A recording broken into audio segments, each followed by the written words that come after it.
What is up, YouTube fam? Robbie C here. I recently had the opportunity to take part in helping with a series that we're doing down here in the Birmingham area called the Rookie Series. This series is designed at helping players who have never played in a tournament before get experience in those tournaments and experience in those events, learning the rules, learning what the pace of play should look like, while having a pro player or an experienced tournament player walk with their cards so that they can learn in the process. Now, at the end of the year, there's a point system, and we're going to crown a Rookie of the Year for that series, which is pretty awesome. But we also do a clinic at the beginning of each of these events that I have the opportunity to be able to get there and teach, which is super cool to be able to connect with these newer players, try to help them improve their game. I don't know, kind of similar to like making these videos with y'all. But I understand that they are not the only ones coming across and facing these unique challenges. And so we had the opportunity in the first clinic to talk about putting. And so I wanted to share some of the highlights of that clinic with y'all so that you can have it here on the interwebs. But before we dive in, I have to ask, I'd ask the obvious question, but I think the plain white tees did it pretty well. So I think I'll just stick with, how are you doing today?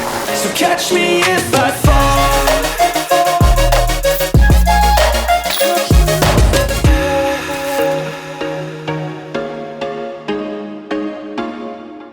Welcome to the Dynamic Disc Iron City Rookie Series. I'm a firm believer that if you are trying to get good at disc golf, you need to start at the basket and work backwards.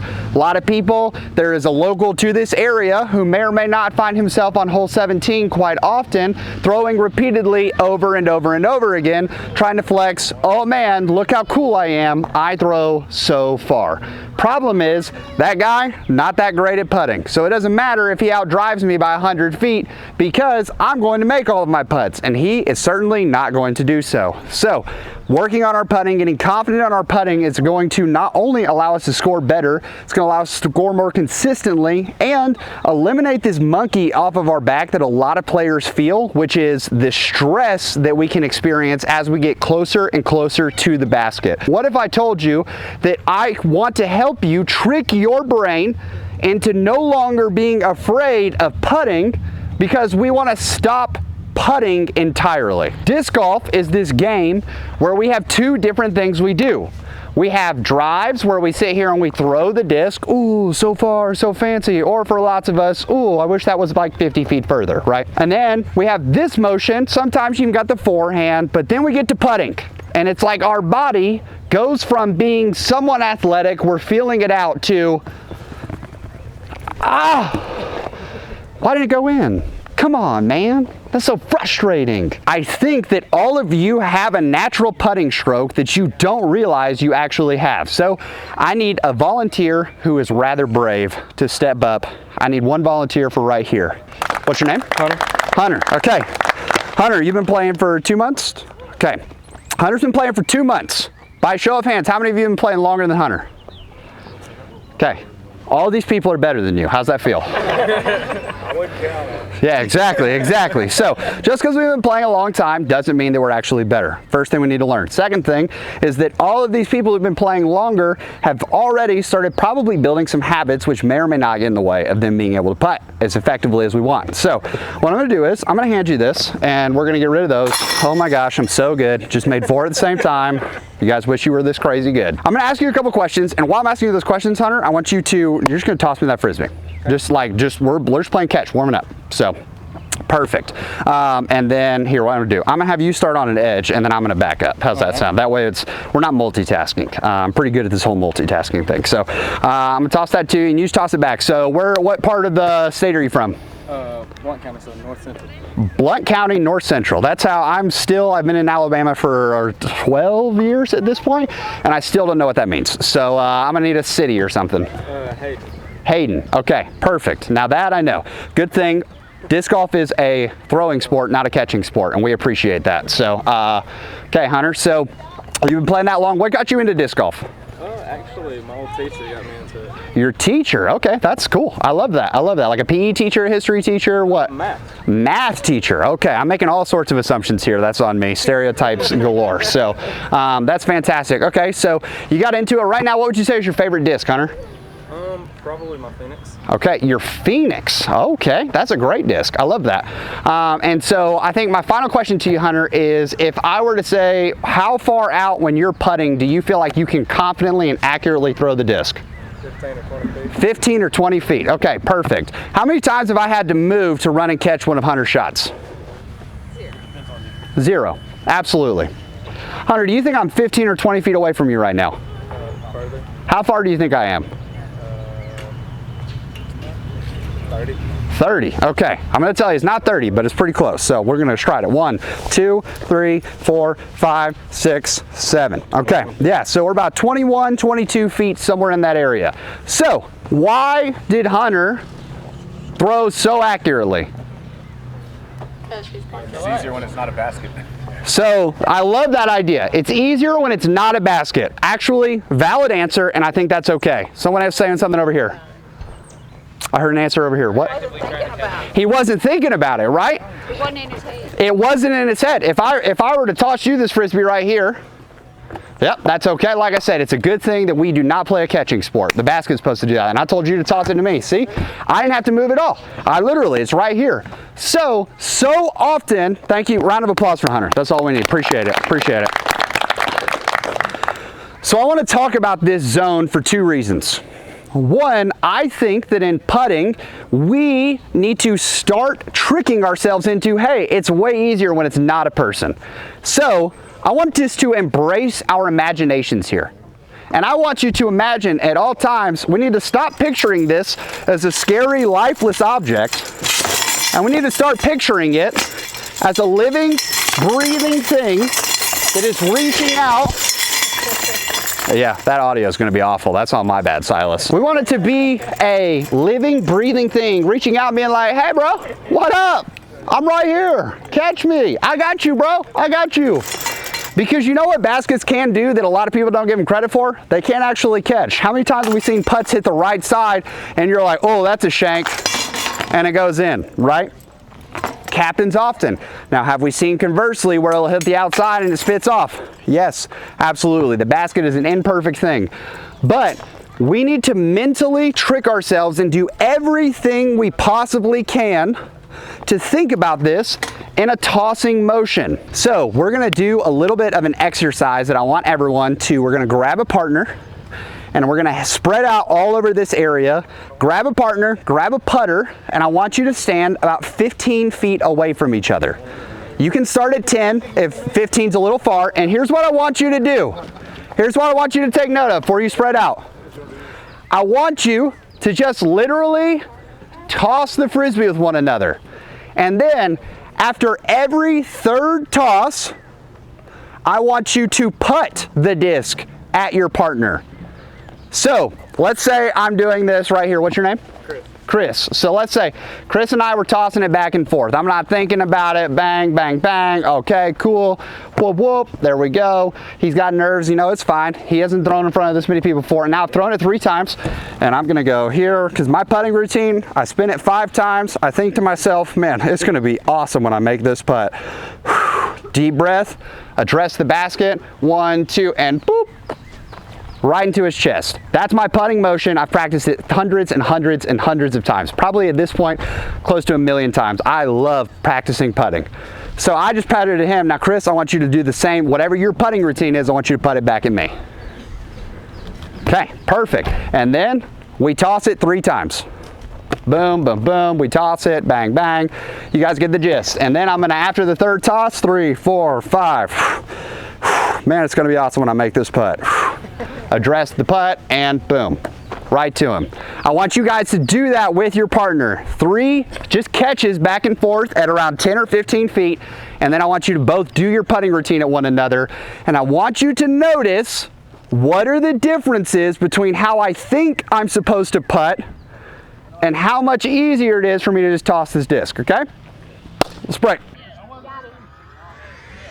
We want to take a quick moment to thank the sponsor of today's video, DiscDot. DiscDot is a point and use putting aid that you can simply clip onto the basket helping you focus in on a single chain link, which is a tried and true adage that people have been saying for years in the disc golf space. And what DiscDot has done is help take that and actually help you apply it to your game. So often if you're aiming at a specific link, it's going to help you, because if you miss that link, you're probably still inside of the basket. But when you're practicing this and you find yourself grinding away on the practice putting green, you can have a hard time knowing whether you hit the dot or not. That rhymed.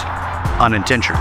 But working with the DiscDot allows you to know exactly if you hit that target and sends these dopamine sensors and floods your brain saying, wow, that was amazing. We should definitely do that again. After spending thousands upon thousands of reps on a practice green putting into a DiscDot, there has been a comfort and confidence that I have gained in knowing this is what a good putt feels like, as well as having absolute confidence that I'm hitting the actual mark that I'm aiming for on the basket, which allows me to have competency while I'm out there on the course. So if you want to take these tips that we're already talking about in this putting clinic and take it a step further, then I would definitely suggest heading over to DiscDotUSA.com and using code RCDiscGolf at checkout to save yourself a little bit of money, as well as save yourself a few strokes while you're out there on the course. I want to say thank you as always to DiscDot for sponsoring today's video. All right, everybody, so by show of hands, how many of you, your putt is exactly like how you were tossing it to your partner? Okay, we got one. I expected one.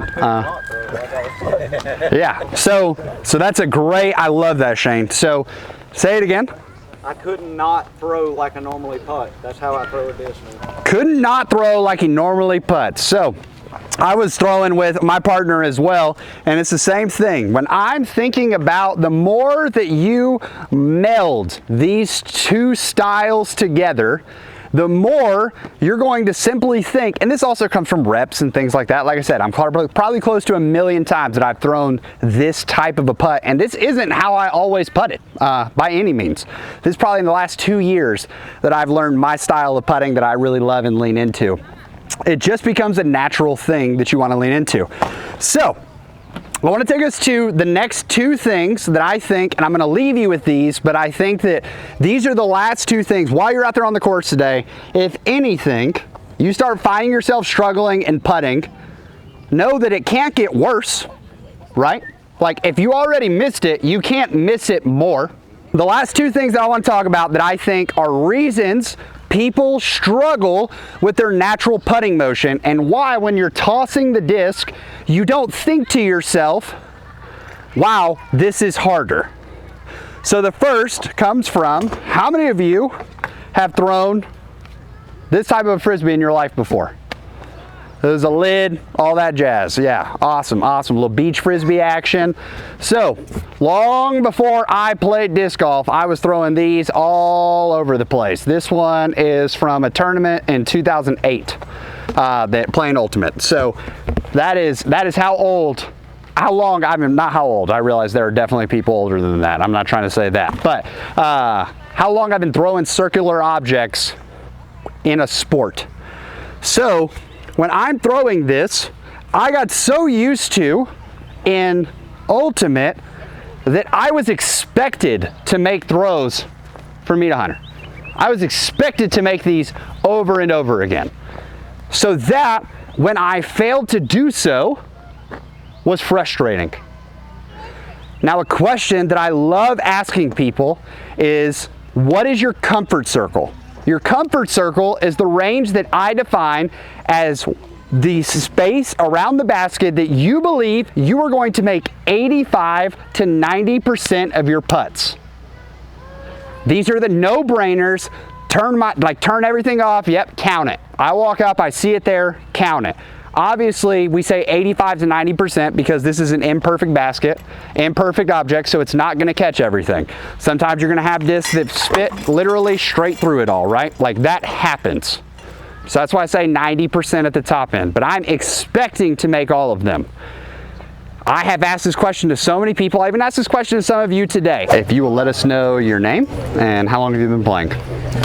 My name is Zach Lyon. I've been playing disc golf for about 6 months. I'm Caleb Thomas. I've been playing for about 6 months now. Kane Porter. I've been playing for about 4 years. I'm Hunter, and I've been playing almost 2 months. Brad Mizraini, and I've been playing for 15 years, I'd say, something like that. If you were to describe your distance for your comfort circle is where you think you're going to make 85 to 90% of your putts. How far out is your comfort circle? I would say about 20 to 25 feet. Probably only like 12 to 15 feet. Probably 15, maybe 20. Probably around 15 feet, 12 to 15. About 10 years ago, I'd say about 35 to 40 feet. Now I'd say around 15 to 20 feet. Would you consider yourself a good putter or no? I'm very streaky. It depends on what day it is. No, not really. That's probably my biggest weakness. Depending on the day, but mostly no. It's my main game. Oh, pretty much, yeah. Pretty good, but very up and down. Okay, awesome. If you were to guess, what do you think the average distance is that folks say when I ask this question? Whether they've been playing for 2 months up to 15 years. 20 feet. 20 feet. So we're just gonna walk out 20 feet real fast. We're gonna step it. 1, 2, 3, 4, 5, 6, 7, 8, 9, 10, 11, 12, 13, 14, 15, 16, 17, 18, 19, 20. Okay. So, right here, this is where people believe if I put 10 putters in their hands, they are going to make 8.5 to 9 of them. Really tough to make half of a putt. So we're gonna say they're gonna make anywhere from 8 to 9. If you're not standing at this putt, how many of you, and you're not wrong here, how many of you, when I step right here, you're like, yeah, I really think I can make 8 to 9 of the putts from right here. Okay, got a couple people, that's fine. And that's, once again, I'm not trying to call you a fool for it. 8 to 9 putts right here. So I love when people tell me that, and I'll be like, sick. I'll give you 20 bucks if you can do it for me right now. And they're like, and I'll be like, yeah, I'll give you can even pick up your same 2 putters and go back and forth every time, however you want to do this. I have never lost my $20. And people come up to me and they're like, well, you know, man, well, it's like there's a lot of pressure because like you put the money on the line and now you're watching me and like, whoa, bro, that's a lot. And I'm like, but that's your comfort circle. This is where when the pressure's on, you should be expecting to make these putts. As an MPO level player, my comfort circle, 22 feet. 22 feet. And that is as a man who has putted my putt 1,000,000 times. 22 feet. Now, why do I tell you this? Because I guarantee you that if we had a disc golf bingo card, this will happen on every single card that is out there today. Someone's gonna be this far away from the basket. Actually, you know what? We'll keep him at 20 feet. We'll keep him back there. Someone's gonna be at 20 feet. They're gonna go through their whole motion.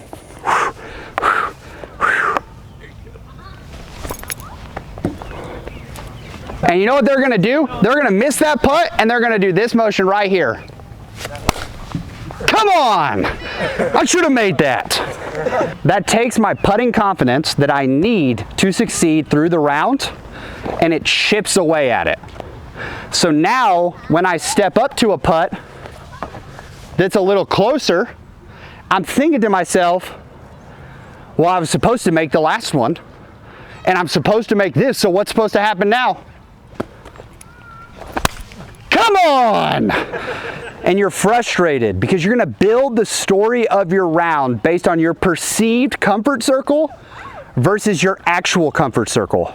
The last thing I'll say, and this is your like, so these are all very mental things. The last thing that I'm gonna say physically that a lot of people should think about when it comes to putting, and we can expound on this at the next rookie series. Got to do something to draw you in. I didn't get paid for this by hooking you to the next series, but don't worry, it's coming. So, gravity is not your friend when it comes to disc golf. Why I say that? A lot of people don't realize the effect gravity has on your putt.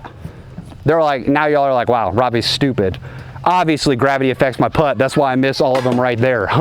Duh. A lot of times in putting, we do everything we can to make the disc as light as possible so that it is affected by gravity as least as possible. What I mean by this, I call this the mirror of shame. How many of you, when you line your putt up, go right here? You don't have to call yourself out now, but I call this the mirror of shame. This is me looking in the mirror and saying, please, Lord, I hope I don't miss this putt. And then we bring it down and then we fire it away. When I do this, I have to have my shoulder is actively engaged, my arm is actively engaged, my forearm's engaged, my hand is engaged to make the putter feel as light as possible. How many of you, when you were tossing the disc, had to do this? No, most of you just brought it to the side and tossed it at me. You never went high on the disc because you could feel the weight of the putter is the way that I'm going to describe this.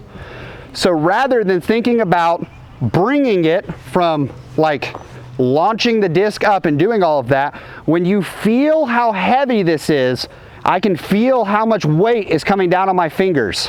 Notice my thumb isn't holding it at all. Now I can go much more of a cornhole motion, a tossing motion, because now I'm not thinking about necessarily spinning or throwing the disc as hard. That's going to happen naturally. When I feel gravity and know that I have to fight gravity, and I take these fingers and I push up on the bottom of the disc, realizing that gravity is trying to keep me from getting the disc in, two things are going to happen. My putts are going to go higher and they're going to go flatter. Because rather than being on the top side of the disc, where now I have to get my wrist out of the way, I have to figure out a way to get spin and power generated on the disc, all of this struggles unless I am a top tier spin putter. And even then, what I'm doing from this position is I'm actually bringing the disc back like I'm running a football and then letting gravity once again ramp up, and I'm coming into the spin that way. Don't be on top and be shamed of, I hope I make this putt, I hope I make this putt. I call it the confidence shaker, which is where I take the disc and I show it to my card mates. I'll come at this from a couple angles so y'all can see this. I show it to my card mates. And this right here is saying, hey, you take a look in the mirror. I'm about to make this putt. Bang. Thank you guys so much for coming out. Hope you guys have an amazing round. And yeah, toss that disc. Toss that disc. That's going to wrap it up for today's video. I hope that was helpful, and I hope this idea of playing catch with a friend or whatever helps you to do one simple thing, because that is always the goal of putting. Just simply put the disc in the basket. However simply you want to take that process and however simple you want to make it, it's how you're going to become the most effective putter that you possibly could be. In the meantime, I want to say thank you for watching, and I hope you have an amazing rest of your day and that you can make it fantastic for someone else too. But for now, we're going to leave you with accordion. Accordion. Accordion.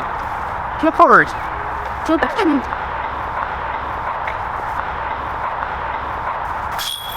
First try, nailed it. Yep, just cut it there.